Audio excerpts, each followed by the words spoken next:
deuxième triannular international. On était là il y a à peine un an, on revient et je sais que le public avait adoré ce spectacle. Alors je veux vous entendre Montbéliard du bruit tout au long de la soirée. On y va!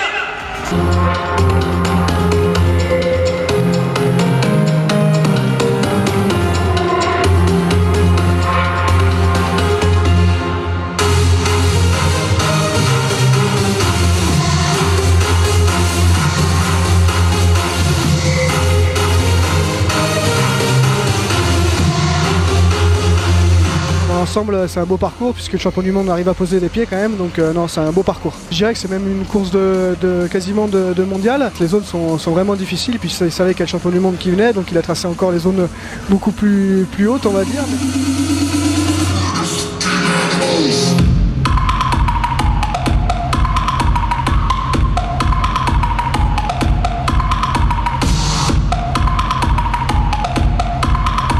Où on est arrivé, c'était à 11 h du matin et jusqu'à 2 h 30 en général. Bon, on avait quand même mangé, mais c'est beaucoup de travail, c'est 4 h ou 5 h quand même à l'avance pour bien repérer ou visualiser où on va mettre les roues, parce que c'est important de savoir où on va mettre les roues, puis surtout sur des obstacles comme ça où l'erreur elle pardonne pas.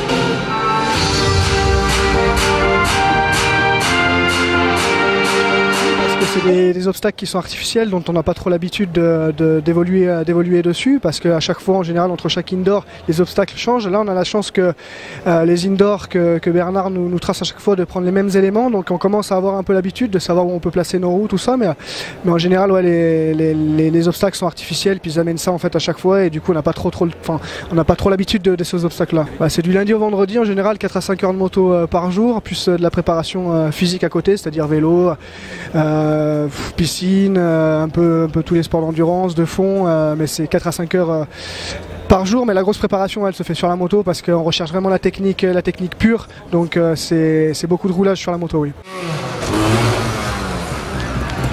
Toujours à zéro, regardez-le, il va tourner sa moto, il va la mettre en travers, c'est pas sur arrière. Voilà. Magnifique, ça mérite vos applaudissements.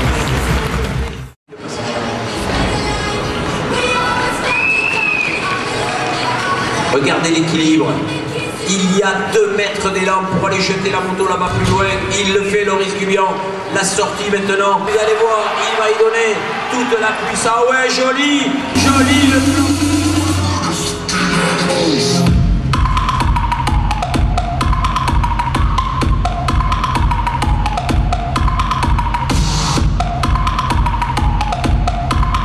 Dans le trial, c'est assez complet parce qu'il faut avoir le mental pour gérer toute la course. Physiquement, il faut être quand même un peu affûté. Puis après, il y a le matériel aussi qui rentre en compte. Il y a tout qui rentre en compte, la visualisation du terrain. C'est vraiment complet. C'est sûr, quand il y a le public qui est derrière nous, c'est encore que mieux. Puis en plus, là, on a la chance d'être en France. Donc c'est que mieux forcément. Ouais. En fait, son rôle, c'est de nous placer la roue arrière et de nous rattraper sur les obstacles.